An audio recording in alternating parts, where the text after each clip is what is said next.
10 ounces. I just gotta go back in.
Shad back here.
Okay, a little bit of a breakdown from the Chickamauga trip. These 3 baits are what I caught every fish on, one of these 3 baits. Primarily on the Excalibur and the jerk bait, but I did catch 1 bass on the Strike King red-eyed shad, and then that huge shad, obviously. It's a little smaller profile, not crazy about it on Chickamauga, just because I'd rather throw something big with a bigger fish. But I did catch a couple on that.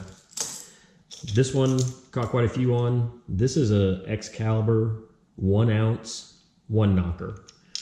Guys in Guntersville already know this is a tremendous bait for catching big fish. The problem they also know is that it is discontinued. You cannot purchase that bait anymore. What you can do though is find them on eBay. You're not going to find them in Rayburn Red, but you're going to find them in different colors. So what I do is I buy them in different colors and I send them to a guy, Chase, in Chasing Bass Custom Lures, and he actually paints them for me. Very reasonable priced. I'll actually add his website to the end of this so you can kind of check him out if you want. He just does a phenomenal job. You can see the paint job on that is just tremendous. But really a great job on the 1 knocker since you can't get them anymore.